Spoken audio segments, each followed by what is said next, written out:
დღეს ჩვენი საუბრის თემა იქნება შრომის რეფორმა და კანონპროექტების პაკეტი, რომელიც განსახილველად წარდგენილია პარლამენტში და საკომიტეტო დონეზე უკვე დაწყებულია ამ პაკეტის მოსმენა. გუშინ ამ პაკეტზე ევროპასთან ინტეგრაციის კომიტეტის ხდომაზე მსჯელობდნენ. კანონპროექტი მომზადებულია დამოუკიდებელი დეპუტატის დიმიტრი ცქიტიშვილის ავტორობით და ამ კანონპროექტების პაკეტის ინიციატორები მასთან ერთად არიან ასევე დეპუტატები სოფიო კილაძე, დავით მათიკაშვილი, თამარ ჩუგოშვილი, ირაკლი კობახიძე, რატი იონათამიშვილი და თამარ ხულორდავა. საკანონმდებლო პაკეტი მოიცავს ცვლილებებს შრომის კოდექსში, შრომის უსაფრთხოების შესახებ კანონში და იქმნება ასევე შრომის ინსპექციის შესახებ კანონი. დღეს ჩვენი სტუმარი აღნიშნულ საკითხებზე, აღნიშნულ თემაზე სასაუბროდ იქნება ადამიანის უფლებების სწავლებისა და მონიტორინგის ცენტრის სოციალური პროგრამების ხელმძღვანელი კოტე ერისთავი და მასთან ერთად ვიმსჯელებთ კანონპროექტების პაკეტის პროგრესულ თუ რეგრესულ მიმართულებებზე. მივესალმები ახლა კოტეს, გამარჯობა დილამშვიდობის კოტე და მადლობა რომ დღეს ჩვენთან ერთად ხართ და მზად ხართ რომ გვესაუბროთ ამ მნიშვნელოვან საკითხებზე. დილამშვიდობის, მადლობა მოწვევისთვის. პირველ რიგში ალბათ იმის აღნიშვნით უნდა დავიწყოთ, რომ საქართველოს პარლამენტში შრომის კანონმდებლობის მოწესრიგების კიდევ ერთი მცდელობაა, ეს არ არის პირველი, ეს მერამდენე მცდელობაა უკვე და რითია ეს ეტაპი მნიშვნელოვანი თქვენი აზრით და რამდენად არსებობს ამ მოცემულობით იმისი იმედი, რომ დაბალანსებული დამსაქმებელსა და დასაქმებულს შორის დაბალანსებული პაკეტი იქნება მიღებული შრომის რეფორმა ამ მიმართულებით განხორციელდება. მგონი უნდა დავიწყოთ იმაზე საუბრით, რა საჭიროება არის ხო ამ რეფორმის, რა მდგომარეობაა დღეს შრომით ურთიერთობებში.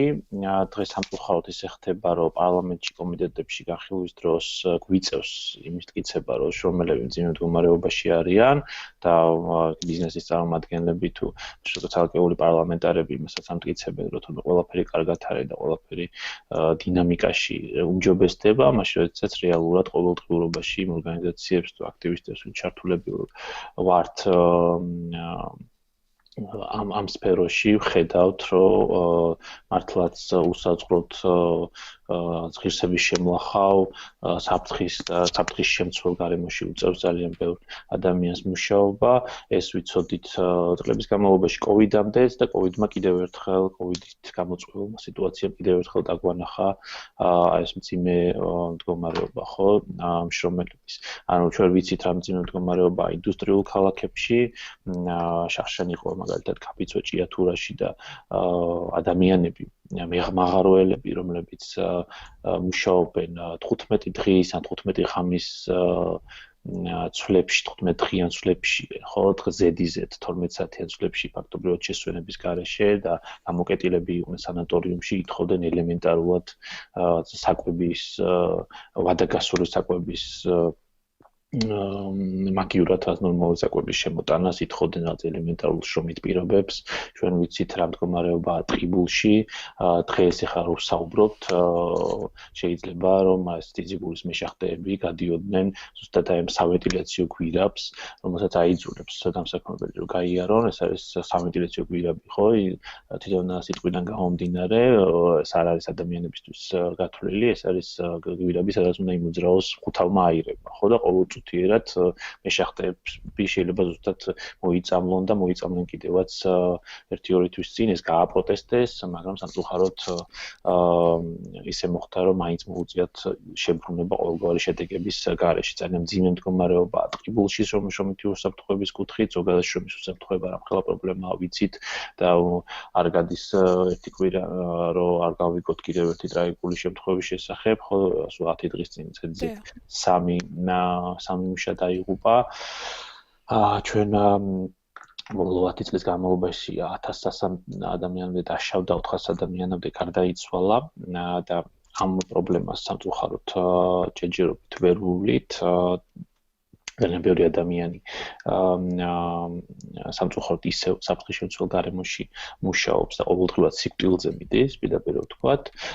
ჩვენ ვიცით რა მძიმე მდგომარეობა არის ტექსტილის ფაბრიკებში, წელს გამოქვეყნდა ოსი მედიას ჟურნალისტური გამოძიება, ჩვენც გქონდა კვლევა ამასთან დაკავშირებით თავის დროზე და კიდევ ერთხელ დაამტკიცა ამ გამოძიებამ, ხო, როგორი მძიმე პირობები არის ტექსტილის ფაბრიკებში, იმ ფაბრიკებში, რომლებიც დღეს კოვიდის დროს კერავდნენ პირბადეებს, ხო, ეს ადამიანები, რომლებიც ასეთი აუცილებელი საკვანძო აღმოჩნდნენ ჩვენი საზოგადოებრივი კეთილდღეობის და ჯანმრთელობისათვის, უნდა გვახსოვდეს, რომ დღეს ღირსების შემლახავი დისციპლინის, მინიმალური ხელფასის და არასტაბილური ხელფასის ძალიან ბევრი მავნე და უსამართლო პრაქტიკის მსხვერპლი არიან ქალები, ძირითადად.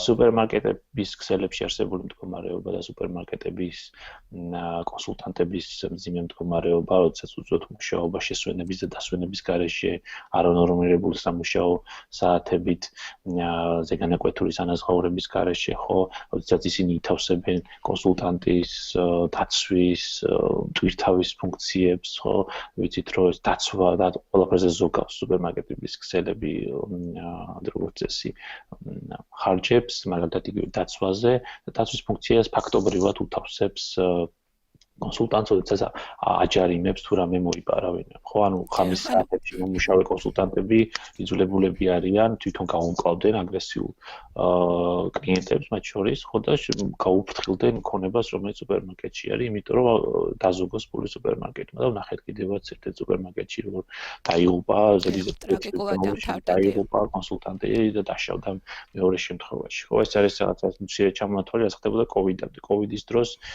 კიდევ უფრო გამძაფრდა სიტუაცია, რაღაცა დროში და სივრცეში დავინახეთ, უფრო კონცენტრირებულად ეს მძიმე მდგომარეობა, შრომელებს აქვთ, დავინახეთ მასობრივად შრომითი უფლებების დარღვევები, იყო შრომის ხელშეკრულებების შეწყვეტები, ალიმბერგ კომპანიას ატყმოს შეექმნა კოვიდის დროს მძიმე ფინანსური მდგომარეობა და შეიძლება თანაჟოგიც არ ქონდა მცირე კომპანიებს ჯერ ქონდა შეიძლება აღებული ფართი და საერთოდ არათუ ხელფასს არ კომპენსაციასაც ვერ უხდიდა ობიექტურად, მაგრამ იყო ძალიან ბევრი კომპანია, რომელმაც ბოროტად ისარგებლა ამ სიტუაციით და უკანონოდ შეუწყვეტა ხელშეკრულებები, მაგრამ ჩვენ გვაქვს ერთი кейსი ინტერნეტ კაზინოების პროვაიდერი კომპანიის, რომელმაც მეორე დღესვე მას შემდეგ რაც კოვიდის გამო მოუწია შეჩერება, მეორე დღესვე 1300 ადამიანი გაუშვა სამსახურიდან, ხო?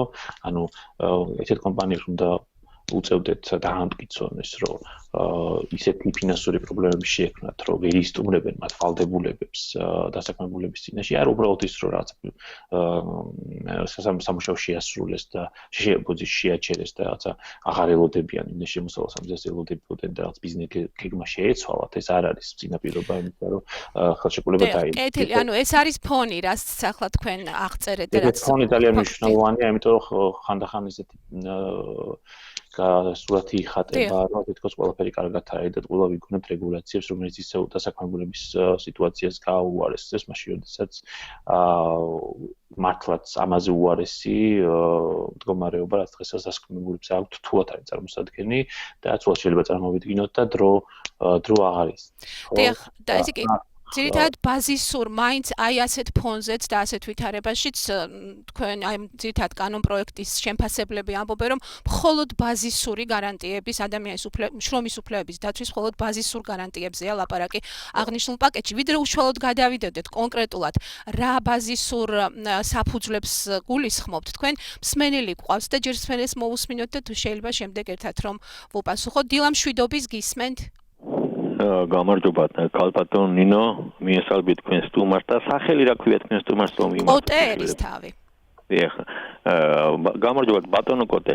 ბატონო კოტე, რა მაინტერესებს იცით? აი ეს რაც საქართველოში ხდება შრომის უფლებების და აი უხეშად დარღვევასთან მიმართებაში. ნუ თუ ჩვენი ევროატლანტიკური ქვეყნების წარმომადგენლები, პოლიტიკოსები, ექსპერტები საქმის ყურში არ არიან იმხელა ინფორმაციული ვაკუუმის ველში არიან, რომ როდესაც ეხლა დაიწყეს მოქალაქეების გამოდევნა ევროპული ქვეყნებიდან, რომ თქვენი ხელისუფლება ითხოვსო, რომ თქვენ ჩახვიდეთ თქვენს სახელმწიფოში, ჩვენგან რომ დამატებით არ ითხოვოთო დახმარება სოციალურიო.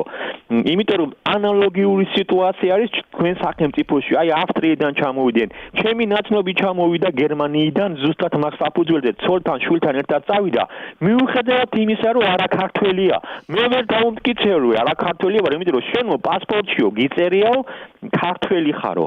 საქართველოს მოქალაქეო და ჩვენ არა ქართველი ხარ თუ ქართველი ხარო, ეგო ნაკლებად გვაინტერესებსო და ეს კეთდება პრეზიდენტის მოთხოვნილებიდან გამომდინარე და ხო არის ეს აი მითხრათ რუსული ნარატივი, რომ საქართველოს მოსახლეობა საქართველოში რუსული ინტერესებიდან შიმშილში ამოიხოცენ, იმიტომ რომ ინვესტიციები არ შემოდის. აი რა უჭირს ხელისუფლებას იმისა, რომ ეს დახვეწილი შრომის კოდექსი, რომელიც სოციალურ საბჭოთა კავშირის დონისა იყო და იმაზე უკეთესი შემოიტანოს მოსახლეობის საკეთილდღეო. გინდა დემოკრატიული უყურებებიდან გამომდინარე, გინდაც უფრო მეტი მართლმადიდებლური ქრისტიანული ღირებულებიდან გამომდინარე. შენ თუ ეკლესიის მრევლი ხარ, შენ თუ რაღაცა გაგაჩნია მაგისთანა, ევროპა ხომ მთლიანად პროტესტანტულ ქრისტიანულია, რატომ უნდა ცხოვრობდნენ პროტესტანტისტი ქრისტიანები უფრო სამართლიანად, ვიდრე მართლმადიდებლები, რომლებიც დიდი მადლობა შეკითხვა გასაგებია, დიდი მადლობა კოტე თუ ჩვენ მიჩვეულები ვართ, რაც ყველაფერს რუსეთს ვაბრალებთ და რა და ახლა შრომელების ძიმე მდგომარეობა ახლა რუსეთზე ვერ გადავიტანთ ამ პრობლემას. წინა ხელისუფლების დროს დაიწყო ეს ეგრეთ წოდებული დერეგულირების პოლიტიკა, რომლის ერთ-ერთი მთავარი მსხვერპლი იყო სწორედ შრომითი უფლებები და არ იქნება გადაჭარბებული თუ ვიტყვით, რომ ფაქტობრივად გაუქმდა შრომის კოდექსი და ეს იყო ნაწილი იმ პოლიტიკისა, რომელსაც ერქვა რაღაცა სათათბურე პირობების შექმნა ბიზნესისთვის და იმ იმედით, რომ ეს ბიზნესის მაქსიმალურად ახალისება და მინიმალური რეგულაციები საბოლოო ჯამში გაამდიდრებდა ბიზნესს და ეს ჩამოჟონიდა და გააძლიერებდა მშრომელებს და ზოგადად რაცა უზრუნველყოფდა ინკლუზიურ განვითარებას ეკონომიკისაც არ მოხდა. ვნახეთ, რომ უმუშევრობის მაჩვენებლები, სიღარიბის მაჩვენებლები არ შეცვლილა, მშრომელთა უფლებები გაუარესდა ბევრად. ხო, ინსპექციაც გაუქმდა 2006 წელს, თუ გახსოვთ და მას შემდეგ გაიზარდა საწარმო შემთხვევები და 2013 წლიდან იწყება უკვე ახალი შრომის კოდექსის მიღება და შემდეგ იქნება ინსპექცია, რომელსაც არ აქვს სანქციების უფლება, ამოწმებს ხოლმე შრომის უსაფრთხოებას, მაგრამ არ აქვს სანქციების უფლება და 2018 წელს შემოდის შრომის უსაფრთხოების კანონი, რომელთაც ენიჭება ინსპექციას უფლება სანქცია გამოიყენოს და აჯარიმოს შეაჩეროს საწარმო თუ ის არ ხვდებს შრომის უსაფრთხოების წესებს, ხო? ანუ რაღაცა ეს ეტაპი გავიარეთ, შეხება ევროკავშირი ძალიან მნიშვნელოვანი არის სწორედ ის, რომ ასოცირების ხელშეკრულების მიხედვით ჩვენ გვევალება გარკვეული კონვენციების, ევროდირექტივების გათვალისწინება, რომელიც უკავშირდება შრომით უფლებებს და ეს დიდი ნაწილი ამ ცვლილებების, რომელიც შედის, სწორედ იმიტომ შედის და ეს ლეგიტიმაცია ამ ცვლილებებს აძლევს სწორედ ის პარლამენტში, რომ ესეთი ცვლილებები მოგვეთხოვება ჩვენ ასოცირების ხელშეკრულებით. ხო, ანუ ჩვენ ევროპასთან ასოცირების ხელშეკრულებით ვალდებულები ვართ ნაბიჯები გადავდგათ შრომელთა გაძლიერებისთვის. ხო, ეს მათ შორის იმიტომ რაც ახსენა ბატონმა რა, ეს მათ შორის იმიტომ ხდება, არა იმიტომ რომ ევროპა თავისთავად რაღაც კეთილშობილია, არამედ იმიტომ რომ შეიძლება ევროპას ჰქონდეს ინტერესი, რომ ნაკლები არალეგალი იმიგრანტი ყავდეს თავის ტერიტორიაზე, თუ უზრუნველყოფილი იქნება ჩვენს ქვეყანაში შრომითი უფლებების სოციალური დაცვის სისტემა და ასე შემდეგ. ხო და ეს ძალიან აწუხებს ევროპას, რომ ბევრი ადამიანი მიდის იქ დასარჩენად. იმისთვის რომ არ წავიდეს ბევრი ადამიანი დასარჩენად, ამიტომ აქ უნდა მოუწყოთ ელემენტარული პირობები და ამას გთხოვს ევროპა. და ამას სამწუხაროდ ძალიან ნელა, ძალიან არასრულყოფილად ვაკეთებ და მათ შორის ამ კანონპროექტით, რომელთაც გათვალისწინებულია გარკვეული მნიშვნელოვანი გარანტიები შრომელებს. თქვენ ახლა შრომის ინსპექციაზე და შრომის ინსპექტორზე საუბრობდით, კოტე და როგორც ვიცით, ერთ-ერთ ყველაზე პოზიტიურ სიახლე და აი ამ შემოთავაზებულ კანონპროექტში, შემოთავაზებულ პაკეტში უпростоრად მიიჩნევა სწორედ ის, რომ იზრდება შრომის ინსპექტორის მანდატი და მხოლოდ გარდა უსაფრთხოებისა შრომით უფლებების დაცვასაც დაარეგულირებს. აი თუ შეიძლება უფრო რომ ამოვწუროთ ეს თემა. ანუ რატო არის ეს მნიშვნელოვანი, ხო? რატომ არის ახლა ინსპექციის და მნიშვნელოვანი, ხომ არ დამთავრებია პასუხი ბოდიში ბატონი. ბატონმა თქვა, რომ ხო რა რაღაცა ისე რუსეთის ნარატივი რომ არ აწყობს სახელმწიფოს შრომელების გაძლიერება და ასე შემდეგ, მაგრამ აქ უნდა გავითვალისწინოთ ერთი რამ და ამას გადავაბავ ხა ამ პროცესს, რომელიც წინ უძღოდა ამ კანონპროექტების მიღებას. უნდა გავითვალისწინოთ, რომ არსებობს სპეციალური ინტერესები, არსებობს სპეციალური ლობი, ეგრეთ წოდებული ბიზნეს ლობი, რომელიც აქტიურად ადვოკატირებს იმას, რომ ჩავარდეს ყველანაირი რეგულაცია, რომელიც ეხება შრომით ურთიერთობებს. ხო, არ გვჭირდება რუსეთში წასვლა, იმისთვის რომ ვეძებოთ მოწინააღმდეგეები შრომთა გაძლიერების აგერ უყავს და პარლამენტშიც ყავს, მათ შორის პარლამენტარი ბიზნესმენები და დიდი ბიზნესი, რომელიც ძალიან აქტიურობს და თელ კამპანიას აწარმოებდა სამუშაო პერიოდში ამ კანონპროექტის, რომელიც მართლა უნამოსოდ ძირს უთხრიდა ამ პროცესს და აბრალებდა იმას, რაც არ იყო რეალურად გაწერილი ამ კანონპროექტით. ხო, ანუ ეს აქვე ყავს ეს მოწინააღმდეგეები და ამ სწორედ ბიზნეს ლობის წყალობით იწილად სამუშაო ვერსიასთან შედარებით ეს კანონპროექტი ერთიორად შეთხელდა, არის ძალიან მოკრძალებული, მართლა მინიმალური ბაზისური პირობები და სამწუხაროა, რომ პარლამენტში ყოველდღიურად კომიტეტის განხილვაზე მივდივარ და აი ამ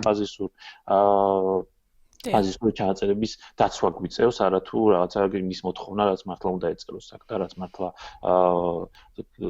საერთოდ მნიშვნელოვანია ბევრი შრომელისთვის. ხო, ინსპექციის გაძლიერება რატო არის მნიშვნელოვანი და როგორ ძლიერდება, ამას ვიტყვი, იმიტომ რომ მნიშვნელოვანი, რომ ხშირ შემთხვევაში დასაქმებულს არ აქვს ალტერნატივა და ხელს აწერს მიდის ყველა დათმობაზე დამსაქმებელთან, რასაც დამსაქმებელი ითხოვს. ხო, რატო? იმიტომ რომ ალტერნატივა არ აქვს. არ არსებობს სოციალური დაცვის სისტემა, არსებობს უმუშევრობის შემწეობა და დაზღვევა, უმუშევრად არჩება ადამიანი ელემენტარული შემოსავალი ქონდეს, არ არსებობს ადეკვატური შემწეობების პროგრამები, რომელიც უზრუნველყოფდა რაღაცა ბალიშებს უმუშევრად არჩენილი ადამიანებისთვის. არ არსებობს ასევე მობილიზებული შრომელები, სამწუხაროდ სუსტი არის პროკავშირები, ჩვენ ვნახეთ ეს ტყიბულში მათ შორის 10 დღის წინ, როდესაც ადამიანს საერთოდ არ ვიცი ისტორიაში ალბათ იშვიათად თუ ვნახავთ, როდესაც მთელი საწარმო ყველა მეშახტე უარი თქვა სამუშაო შესრულებაზე იმისთვის, იმიტომ რომ ითხოვდნენ ხელფასებს, ითხოვდნენ მინიმალურ პირობებს შრომით უსაფრთხოების კუთხით და 3 დღეში ისე დამთავრდა ეს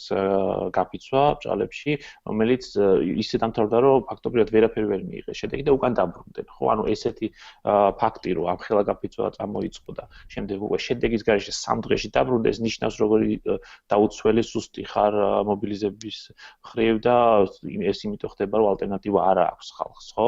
და იქ სწორედ აქ ხდება განსაკუთრებით მნიშვნელოვანი ინსპექციის მსგავსი მექანიზმები, რომლებიც პროაქტიულად შედიან სამუშაო ადგილებზე და აღასრულებენ შრომის კოდექსს და ხო დამავიწყდა სწავლე სასამართლო, ხო სასამართლო არის ძალიან გადატვირთული და არაეფექტური ბევრი შრომის და არ მიმართვიანობა არის ძალიან დაბალი, იმიტომ რომ ხარჯებთან არის დაკავშირებული, იმიტომ რომ 2-3 წელი იწელება, იმიტომ რომ დამსაქმებელს ეხა შვებულებაზე სასამართლოში რო უჩივლების აღარ გაგაჩერებს სამუშაო ადგილზე და ასე შემდეგ და ასე შემდეგ არ მიმართავენ. ამიტომ არის აუცილებელი ინსპექცია, რომელიც შევა და შემოწმებს სამუშაო დროს, შვებულების საკითხს, ხო, აი ძალიან ბევრ საკითხს, რომელიც არა მხოლოდ უსაფრთხოების საკითხს. არა უსაფრთხოების საკითხს და ეს არის ალბათ მთავარი ღირებულება ამ პაკეტის, რაც ეს თავარი სიახლე პაკეტის სწორედ ეს არის, რომ ინსპექციას ექნება უფლება დღის ნებისმიერ მონაკვეთში სასამართლოს თანხმობის გარეშე შევიდეს სამუშაო ადგილებზე და შეამოწმოს არ მარტო ის ჩაფხუტი ახურავს ადამიანს, კამარი უკეთია და ფიზიკურად უსაფრთხო გარემოში უწევს მუშაობა თუ არა, არამედ შეამოწმოს შრომითი უფლებები, შეამოწმოს როგორც ვთქვით, სამუშაო დრო, ანაზღაურების საკითხები და ასე შემდეგ, რაც ყველა ქვეყანაში ხდება. ხო, ეხლა ამბობენ პარლამენტში ბიზნესმენები, რომ ბიზნეს წარმომადგენლები, რომ აი გამადამ ქვეყანაში არ არის ინსპექცია სამრაქად. არსებობს ინსპექცია კონკრეტული მანდატით, რომელიც უსაფრთხოებას ეხება, არსებობს ინსპექცია, რომელიც უსაფრთხოებასთან ერთად რაღაც დისკრიმინაციას და სხვა საკითხებს აკონტროლებს, თუმცა ყოველთვის არსებობს რაღაცა ორგანო, რომელიც ფარავს საბოლოო ჯამში ერთობლიობაში სხვა უწყებებთან ერთად ფარავს შრომითი უფლებების მონიტორინგს მთლიან. და სანქცირების უფლებაც ენიჭება. სანქცირების უფლებაც ენიჭებათ, რაც თავარი არის სანქციების უფლება, იმიტომ რომ დღეს სანქცირების უფლება არ აქვს, თორე ისე მონიტორინგის უფლება აქვს, ანუ უბრალოდ შეუძლია შეამოწმოს ამდენად დაცული შრომითი უფლებები, ხო, შარშან გამოგვხვდა ანგარიში შრომის ინსპექციის და ვნახეთ, რომ ძალიან ბევრი დარღვევა აღმოაჩინეს შრომითი უფლებების და გასცა რეკომენდაციები ამ დარღვევების აღმოფხვრას. თვის. და მხოლოდ 2% შესრულდა ამ რეკომენდაციებს, ამ რეკომენდაციებს სრუგს არ უმაგრებს სანქცია. ეს სანქციის შემოტანა და სასამართლოს ნებართვის გარეშეა შრომითი უფლებების შემოწმების უფლების მინიჭება იქნება ძალიან მნიშვნელოვანი პრინციპალური ნაბიჯი პრევენციისთვის შრომითი უფლებების დარღვევის, ხო, თუ დასაქმებელი იქნება ურჩი დასაქმებელი, არაკეთილსინდისიერი დასაქმებელი იქნება შეშინებული იმ კუთხით, რომ შეიძლება ყოველ წუთში შემოვიდეს ინსპექცია და შეამოწმოს ამ მდგომარეობაში ყავს ტექსტილის ფაბრიკებში დასაქმებული ქალები. მაშინ შეიძლება შეცვალოს თავისი პრაქტიკები დასაქმების ადგილზე. ხო, ანუ ეს არის ინსპექციის გაძლიერება. გარდა ამ ინსპექციის ნებისმიერ მოქალაქეს, ესეც რომ მსმენელისთვის ალბათ საინტერესო იქნება, რომ ნებისმიერ მოქალაქეს, ნებისმიერ დასაქმებულს უпростоრად შეუძლია რომ მიმართოს ინსპექტორს ანონიმურად, მათ შორის, ხო? დიახ, ეს ძალიან მნიშვნელოვანი არის. ნებისმიერ მოქალაქეს შეუძლია მიმართოს პროკავშირებს შეეძლებათ მიმართონ და კიდევ რაც ჩამონათვალია ვინ არის ის სუბიექტი რომელსაც შეუძლია მიმართოს და მოითხოვოს ინსპექციის შესვლა ადგილზე და ინსპექციაც იძულებული იქნება 2 თვის განმავლობაში განახორციელოს ინსპექტირება. კიდევ განახორციელოს ინსპექტირება 2 თვეში. ხო, ანუ ინსპექცია ჩვენ ერთ-ერთი ბევრი რეკომენდაცია იყო ინსპექციასთან დაკავშირებით, ხო, ინსპექცია როგორც თქვით 2018 წელს შეიქმნა, მუშაობს წინა წელს შარშან სხვა უწყებებთან ერთად 2 თვის განმავლობაში აქტიურად შეამოწმეს ძალიან ბევრი მშენებლობა და გააჩერეს 150-მდე მშენებლობა და მაღალი ჯარიმებით და დღეს უკვე 100 ინსპექტორამდე გაიზარდა შტატი, ბევრი ეს დიდი კონკურსი ჩატარდა და ეხლა სექტემბრიდან ველოდებით რომ აიყვანენ ახალ ინსპექტორებს, კვალიფიციური ინსპექტორებს, კვალიფიკაცია არის ძალიან მნიშვნელოვანი და დიდი პრობლემა იყო აქამდე, ასევე ინსტიტუციური გაძლიერება იყო მნიშვნელოვანი ინსპექციის და ამ კანონპროექტებს ხდება, ხო, გამოიყოფა, უბრალოდ იქნება საჯარო სამართლის იურიდიული პირი და ეს ბიუროკრატიის კუთხით გაუადვილებს ინსპექციას მუშაობას, გარდა ამისა ჩვენ ვითხოვთ რომ კანონშივე ჩაიწეროს რეგიონალური წარმომადგენლობის აუცილებლობა იმისთვის რომ არ უწევდეს თბილისიდან ხო სიარული ისეთ ადგილებში როგორც იგივე ჭიათურა, ტყიბული, ბათუმი, სადაც ასევე ბუმი არის მშენებლობებს იყო ყოველ შემთხვევაში და იქაც ბევრი შემთხვევა არის, ამიტომ ეს რეგიონული წარმომადგენლობა, ინსტიტუციონალური დამოუკიდებლობა, ინსპექტორების რაოდენობის და კვალიფიციური ინსპექტორები, თავარია მანდატის ზრდა არის ძალიან მნიშვნელოვანი იმისთვის, რომ მივიღოთ საბოლოო ჯამში ძლიერი ინსპექცია, სულ 1 წელია რეალურად რაც არსებობს ეს ინსპექცია სანქცირების უფლებით და 1 წელზე მეტია თუმცა ხო ჯერჯერობით რაღაცა განსაკუთრებული შედეგები არ გვაქვს და ეს გასაგებიც არის რაღაც გაგებით, იმიტომ რომ 2006 წლიდან დაიკარგა მთელი ეს ცოდნა და ის გამოცდილება შეიძლება დაგროვებული იყო ამ წლების განმავლობაში, სამწუხაროდ ვერ დაგროვდა და ეხლა თავიდან გვიწევს ამ ინსტიტუტის აშენება და ეს იქნება მნიშვნელოვანი წინადადგმული ნაბიჯი ამ ინსტიტუტის გაძლიერების კუთხით. ეხლა კიდევ რა ცვლილებები შედის, ხო? საინტერესოა, რასაკვირველია, კონკრეტულად რა მიმართულებებია ის, რაშიც გაუმჯობესებაა და რაშიც გაუარესებაა, ორივე საინტერესოა, ორივე ხაზი. დავიწყოთ გაუმჯობესებით ალბათ, ხო? გაუმჯობესებით რომ დავიწყო, ინსპექცია არის ერთმნიშვნელოვნად გაუმჯობესება. რაც შეეხება უშუალოდ შრომის კოდექსს, ხო? შრომის კოდექსში ჩვენ გაგიკვირდებათ და შესვენების და დასვენების უფლება დასაქმებულებს არ ჰქონდათ. და დღეს შემოდის ამ ცვლილებებით შესვენების უფლება, 1 საათიანი შესვენების უფლება 6 საათზე მეტი მუშაობის შემთხვევაში და ყოველკვირეული 24 საათიანი დასვენების უფლება, ხო? ეს თუ რაღაცა ესეთი ესეც რო საჭიდაო გვაქვს უფლება დამცველ ორგანიზაციებს და აქტივისტებს პარლამენტში, მართლა სასაცილო სიტუაცია არის. ეს ჩაიწერა, როგორც არ ჩაწერია, ჯერჯერობით პროცესი მიდის და კანონპროექტში წერია ეს. თუმცა საბოლოო ჯამში რეფორმას მიიღებს ეს კანონპროექტი, არ ვიცით, ხო? იმიტომ რომ მიდის პროცესი, მიდის ასე ვთქვათ, ბრძოლა შეთხელებისკენ კან. დიდი იმედები რაღაცები დაემატება აღარა გვაქვს და ერთ-ერთი ალბათ გრჩება ის რომ მინიმუმ ეს ბაზისური რაღაცები მაინც შევიდეს. გარდა ამისა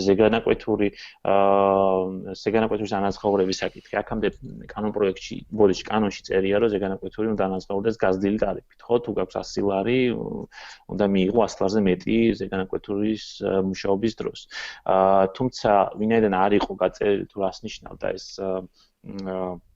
გაზრდილი ტარიფი, პრაქტიკაში ვხედავდით შემდეგ, რომ დამსაქმებლები ნომინალურად დიდენ ზეგანაკვეთურს და 100 ლარის მაგივრად უხდიდნენ 100 ლარსა და 1 თეთრს, რომ დაფიქსირებული იყო, რომ ეს არის გაზრდილი ტარიფი, მაგრამ რეალურად ეს არ იყო გაზრდილი. სასამართლოში როგორც კი მიდიოდა ასეთი საქმეები, როგორც წესი სასამართლო აკისრებდა 125%-იან ანაზღაურების ვალდებულებას, ანუ 100 ლარის მაგივრად 125 ლარის გადახდას ავალდებულებდა, ან 150 ლარის. ეს იყო პრაქტიკა და ამ პრაქტიკიდან, როგორც ინიციატორები ამ კანონპროექტს ამბობენ, აიღეს სწორედ ეს ტარიფი და კანონპროექტში ჩაწერილია, რომ ზეგანაკვეთური უნდა აანაზღაურდეს 125%-ით. ხო?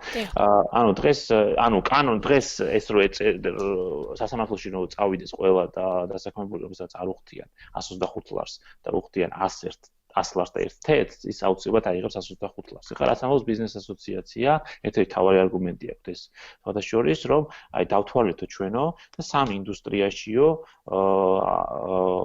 სამ ინდუსტრიასო თუ ეს კანონში შევიდაო ესეთი ტარიფიო, ეს ცვლილებაო დაუჯდება 250 მილიონი. ანუ 250 მილიონის გადახდა მოუწევს, ხო? და ესო წარმოუდგენელი არის, რომ ეს დაანგრევს ეკონომიკას და თავად დასაქმებულს დააზიანებს. ხო, ნუ ეს არის არგუმენტი, რომელიც საბოლოო ჯამში აბსურდულია. დასაქმებულს როგორ დააზიანებს? ხო, ეს არის აბსურდულობა საბოლოო ჯამში ამ არგუმენტაციის. ანუ ჩვენ რეალურად საუბრობთ იმაზე, რომ პირდაპირ თავად თვითონ დათვალეს, რომ აღმოჩნდა, რომ 250 მილიონის სამ ინდუსტრიაში რეალურად იპარება დასაქმებულების ჯიბეებიდან. ხო, დასაქმებულებს არავენ 250 მილიონ ლარს. ხო, ანუ რეალურად ამ ჩანაწერის მნიშვნელობა სწორედ ეს არის, რომ ჩვენ ვიბრძვით იმისთვის, რომ ეს 250 მილიონი ამ სამ ინდუსტრიაში დარჩეს შრომას, ხო? და ანუ საუბარია როგორ დააზარალებს და შემდეგნაირად საუბარია რაღაცა აი ამ ბრტყელი ტექსტებით, რომ ბიზნესი ქმნის დასაქმების ადგილი, ბიზნესი ქმნის დოვლათს და ბიზნესი არის ცოტა წინ წავიწიეთ წინა კომიტეტზე და უკვე ვთქვით არა ის, რომ ბიზნესი ქმნის დოვლათს, არამედ ის, რომ აი დასაქმებულიც ქმნის დოვლათს და ნუ რაღაცა წინსვლა იყო ამ ხრივ, რომ აღიარეს დასაქმებულის რაღაცა გარკვეული როლი, მაგრამ რაღაცა იფუთება ეს ისე თითქოს ყველაფერი, რაც კი ბიზნესს აწყობს დასაქმებულს და რაც არ აწყობს ბიზნესს, არ აწყობს დასაქმებულს. ხო, ეს რაღაცა გაერთიანება ორი ინტერესის და ვერ დანახვა იმის, რომ ხშირ შემთხვევაში, განსაკუთრებულ ქართულ კონტექსტში, ხო, ეს არის ორი ერთმანეთთან დაპირისპირებული ინტერესი და აი ესეც კარგად, როგორ შეიძლება 250 მილიონის ბიზნესისთვის დატოვება და ჯიბიდან ამოღება დასაქმებულის ინტერესში იყოს, ეს მე არ მკითხოთ, ძალიან გთხოვთ და მომიწევთ ბიზნეს ასოციაციის ეხლა ბიზნეს ასოციაცია ამბობს, რომ 20% გუშინ გამოაქვეყნეს ზუსტად ქონდათ გამოხმაურება ამ განხილვაზე და ბიზნეს ასოციაციამ განაცხადა, კომიტეტზეც იყვნენ ალბათ წარმომადგენლები, მე არ ვიცი თქვენ ესწრებოდით კომიტეტს და ითქვა, რომ დაახლოებით 20% დაკარგავს სამუშაო ადგილსო დასაქმებულებისო. ხო. ეს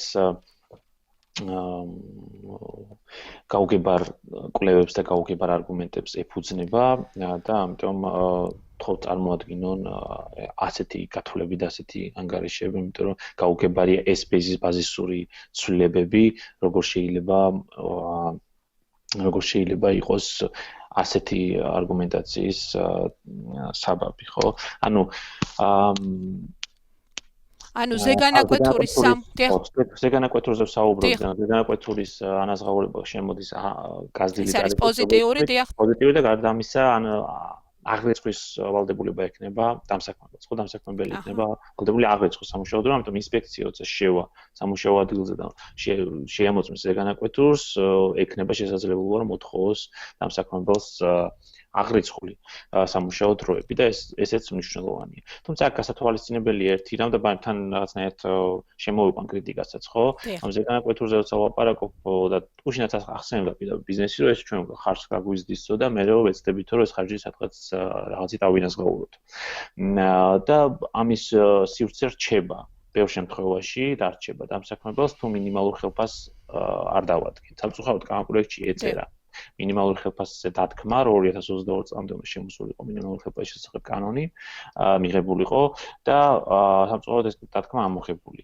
მინიმალურ ხელფასი რატო არის მნიშვნელოვანი ხა? როცა საუბრობთ 300-400 ლარიან ხელფასებზე, ხო, თითქოს ასე არის ხელფასები, განსაკუთრებით სუპერმარკეტის ქსელებში და სერვისის სექტორში, თუ ზეგანაკვეთურის ანაზღაურება მოუწევს 125% დამსაქმებელს, დიდი შანსია და დარწმუნებული ვარ, უმეტეს შემთხვევაში ასე მოხდება, ამის ანაზღაურებას გააკეთებს ხელფასის შემცირების ხარჯზე, ანუ შეუმცირებს ხელფასს, ისედაც მიზერულ ხელფასზე მომუშავე და კონსულტანტებს. ეს რო ასე არ მოხდეს აი ამ სექტორებში, სადაც ასეთი დაბალია ხელფასი და რეალურად როცა საუბარია მინიმალურ ხელფასზე, სწორედ ამ რაოდენობის ხელფასზეა ხოლმე საუბარი, რომ დაწესდეს 300, 400, 500 ლარის ხელფასი და ეს დააზღვევდა გარკვეულწილად სწორედ აი ამას, რომ აი ამ პრაქტიკას, რომ შეიძლება ეს ხელფასის შემცირების ხარჯზე მოხდეს, ხო?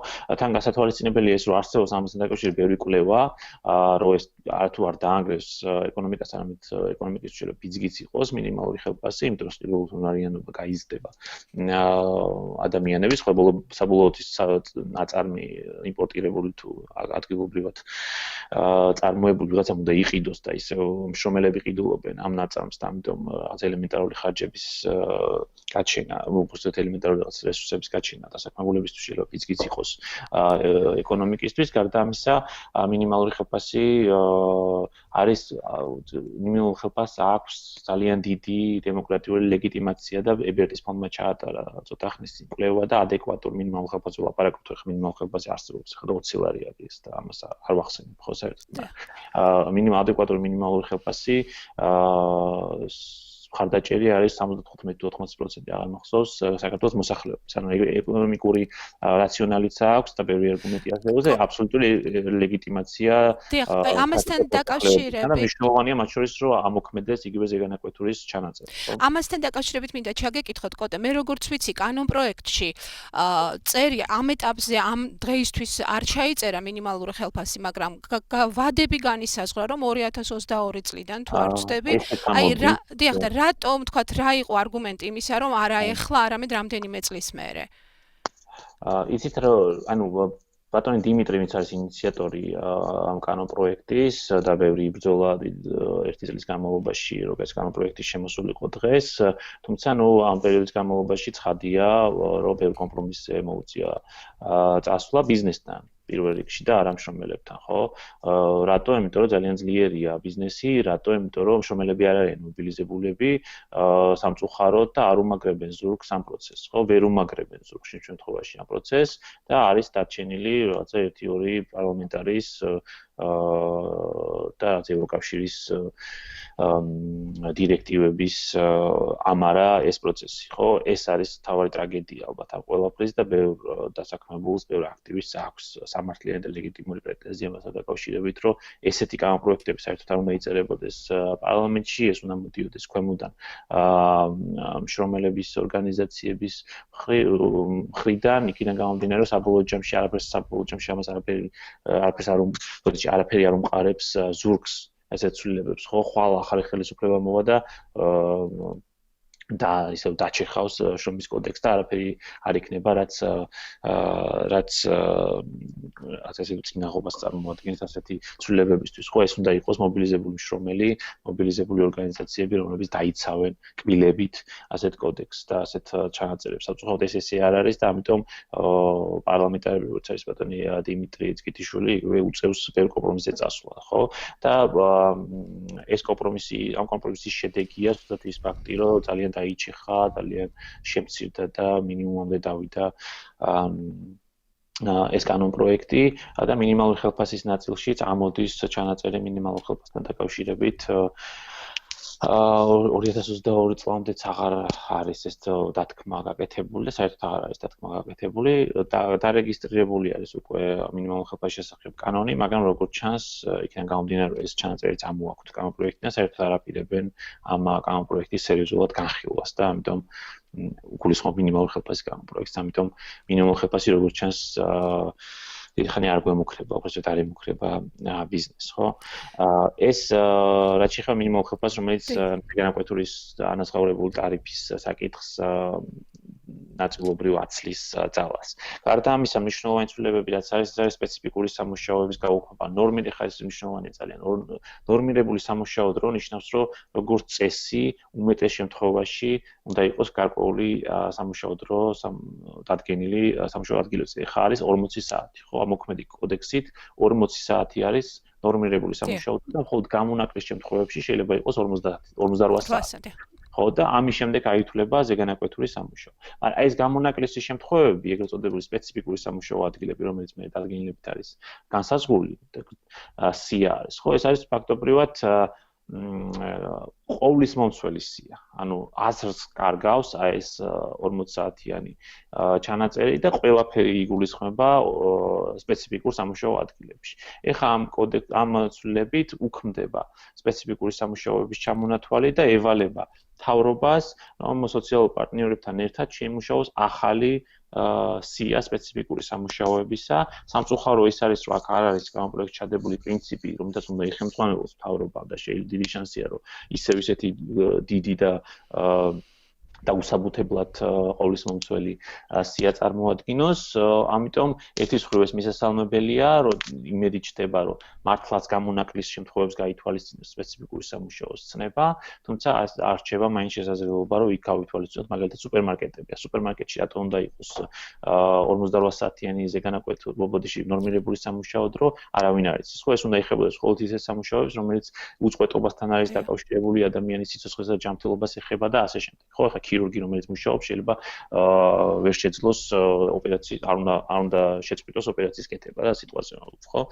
ანუ ეს არის ეს საკითხი, რაც მნიშვნელოვანიც არის და თუმცა რაღაცა მაინც ტოვებს საფრთხეებს. გარდა ამისა, მნიშვნელოვანია ანტიდისკრიმინაციული სტანდარტების შემოსვლა, მნიშვნელოვანია გონივრული მისადაგება შეშინებული პირებისათვის, მათთვის ისეთი გარემოს შექმნა, რომელიც არ წარმოადგენს წინაღობას მათი საქმიანობისთვის, ხო? აი ეს შემოდის ანტიდისკრიმინაციული სტანდარტები, როგორც მაგალითად ტოლფას ხელფასზე, ტოლფასი ანაზღაურება ქალებისთვისაც და კაცებისთვისაც, რაც პრობლემა არის, ხო?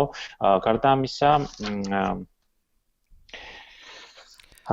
ამისა, რეგულირდება იგივე სტაჟირების საკითხი და სტაჟირები ვიცით, რომ ექსპლუატაციის ხარბლი არიან ხშირ შემთხვევაში და ანუ სტაჟიორებთან ხელშეკრულება ფორმდება თუ როგორ რეგულირდება?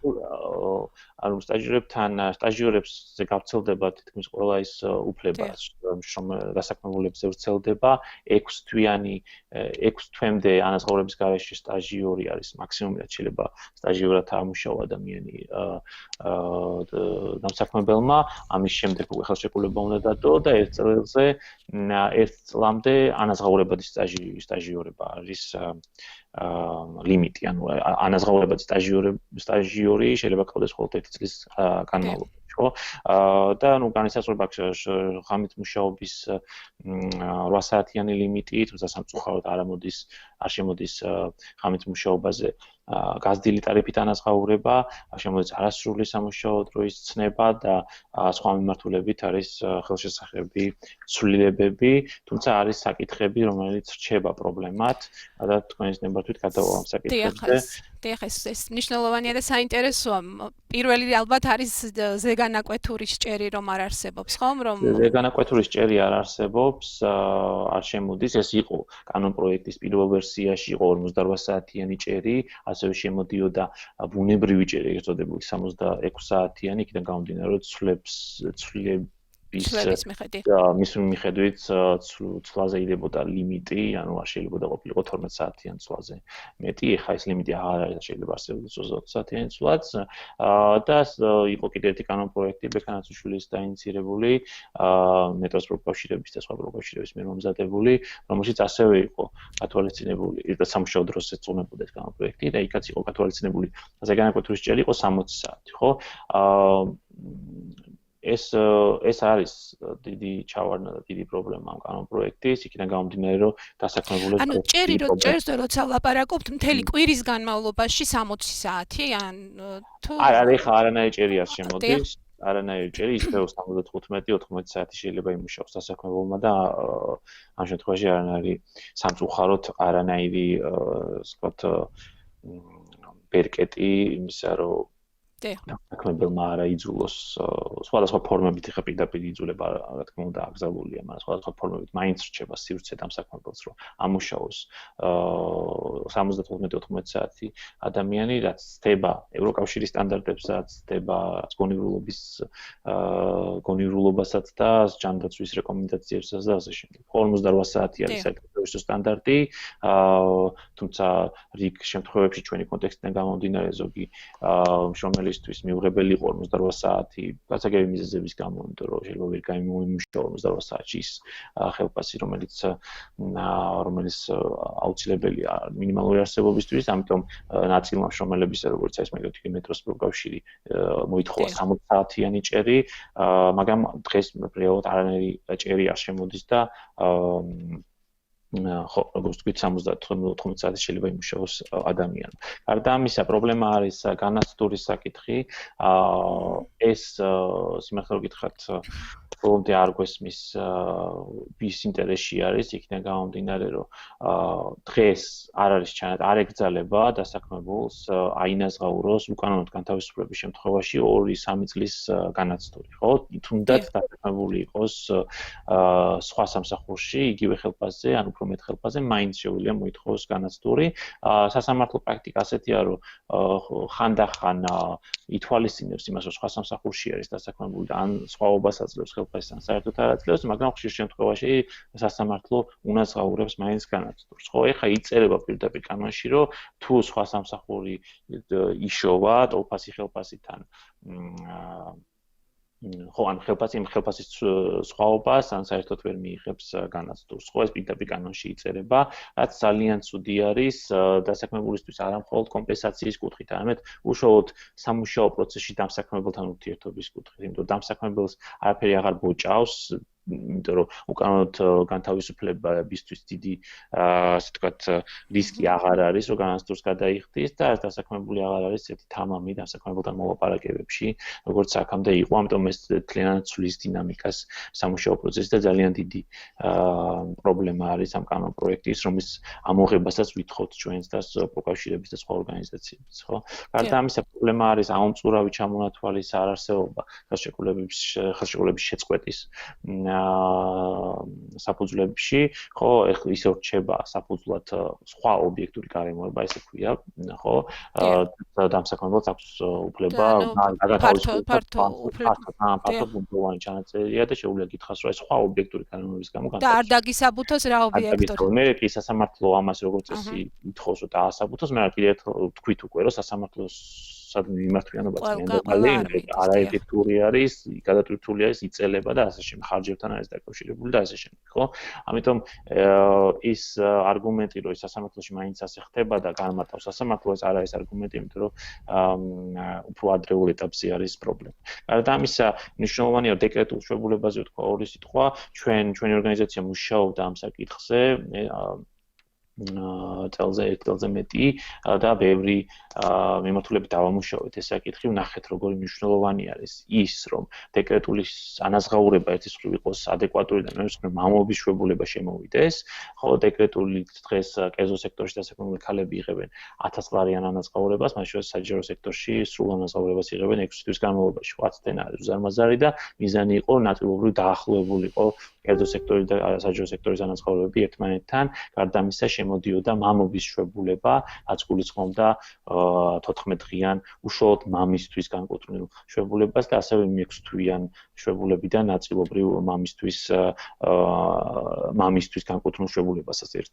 ხო, სამწუხაროდ ეს რეფორმა არ ხდება, ხო და რა მნიშვნელობა ჰქონდა ამ რეფორმას, ძალიან მინიმალური ეს ეკონომიკური გათვლებიც გაკეთებული იყო და სადღაც 25 ყველაზე გაბერილი ციფრი იყო 25 მილიონი, რაც დაუჯდებოდა სახელმწიფოს ეს რეფორმა, ეს მიცემდა ბიძგს ქალთა დასაქმებას და მნიშვნელოვანი გავლენა ექნებოდა ქალთა დასაქმებაზე, შობადობაზე, ბავშვთა უფლებებზე და ბავშვის მოვლის მნიშვნელობაზე აღარ ვილაპარაკებ და საბოლოო ჯამში ეკონომიკის მიმართულებით მისცემდა ბიძგს და გაუგებარი რჩება მართლა ჩემთვის დღეს, რომ რამდენიმე თვეში მართლა წავას აქვს არჩევნები და როგორ შეიძლება ვერ დაინახო და სანთლის უნდა ეძებდეს მართლა დღეს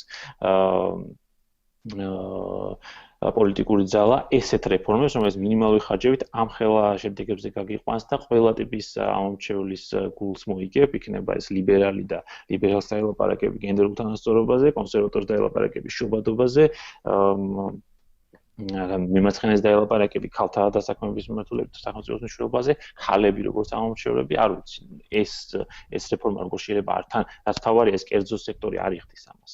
და ბიზნესს საერთოდ არ აინტერესებს, ბიზნესის ინტერესის მიღმა იყო ეს საკითხი და არც ასეთი ზეწოლა არ არის შესაბამისად ბიზნესს. ანუ სახელმწიფოს ქონდა ყველანაირი სივრცე იმისთვის, რომ ეს რეფორმა გაეტარებინა და არ ატარებს და ეს რჩება გაუგებრად. და უშუალოდ კონკრეტულად მამის დეკრეტულ შებულებას გულისხმობთ ამ შემთხვევაში თუ ზოგადად არა, ზოგადად, ანუ გათანაბრებას ნაწილობრივ მაინც ქალების, კერძო სექტორში დასაქმებული ქალების დეკრეტული შებულებისა. იმ სტანდარტთან, რაც საჯარო სექტორში არის, ანუ ხელფასის სრული ოდენობით თუ არა 80%-ის ანაზღაურება მაინც 6 თვის განმავლობაში, ხო, იმიტომ რომ 1000 ლარი არის გამაწვინო არაადეკვატური ანაზღაურება და ხო არანაირი სტიმული იმისა, რომ მოკლედ პრობლემა არის ეს დაბალი ანაზღაურება და ანაზღაურების გაზრდა ერთის მხრიდან მეორე მხრიდან მამობის დეკრეტული შემოტანა გენდერული თანასწორობის კუთხით, შობადობის კუთხით, ქალთა დასაქმების კუთხით, იმიტომ ქალების დასაქმება დეკრეტულის შემდეგ არის პრობლემა ხოლმე და ამ შემდეგ, ანუ ეს არის ეს საკითხი სამწუხაროდ რომელიც არ არის ჩვენ ცოტა დრო გვჩება კოტე მაყურებლის კომენტარს წავიკითხავ მედიცინის სფეროში კუთვნილ შებულებებს გადახედეთ არც ერთი კლინიკა არ იცავს და გთხოვთ გადახედეთ თუ ანუ ეს ამ შემთხვევაში შესაძლოა EMC-ის ადამიანის უფლებების სწავლებისა და მონიტორინგის ცენტრს მიეკუთვნებოდეს ეს თხოვნა რომ გთხოვთ გადახედეთ ამ საკითხზე ჩვენ გადავხედოთ მაგრამ სამწუხაროდ ამისთვის აუცილებელი აღსრულების მექანიზმი და ეს ინსპექციის გაძლიერება იქნება ერთ-ერთი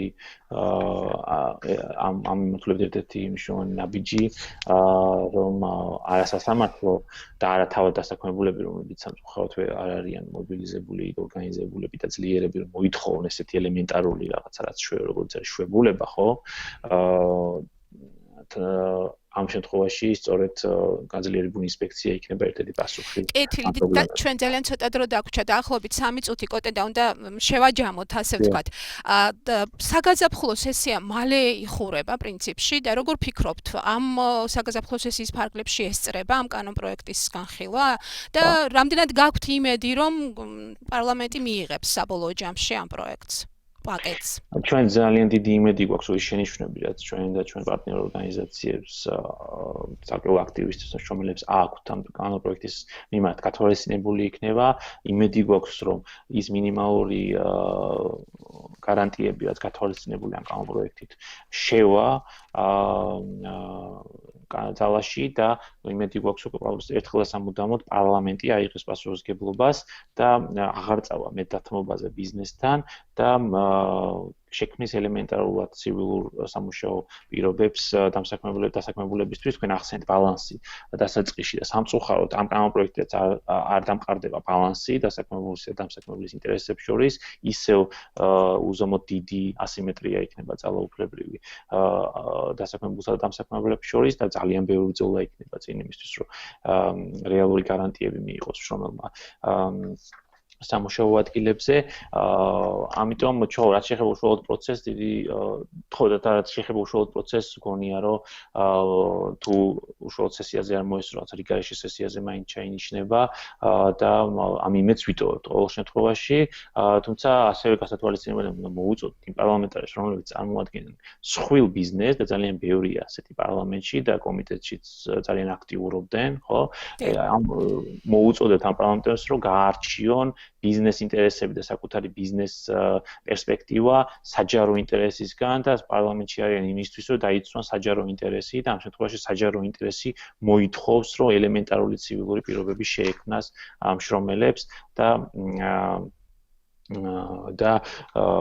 დამყარდეს რაღაცა ესეთი ტიპის ევროსტანდარტებთან და მშრომელების გაძლიერების აუცილებელი რაღაც ელემენტარული გარემო შეიქმნა სამუშაო ადგილებში.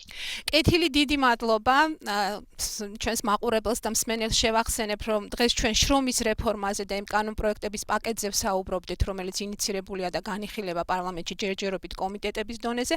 ამ საკითხზე კერძოდ ამ პაკეტების პროგრესულ და რეგრესულ მიმართულებებზე ჩვენ გვესაუბრებოდა ჩვენი სტუმარი ადამიანის უფლებების სწავლებისა და მონიტორინგის ცენტრის სოციალური პროგრამების ხელმძღვანელი კოტე ერისთავი. მე ნონა მჭედლიშვილი ვარ, გადაცემის ხმის რეჟისორები კი იყვნენ გოჩალეჟავა და დიმიტრი მახარაშვილი. მომავალ შეხვედრამდე ნახვამდის.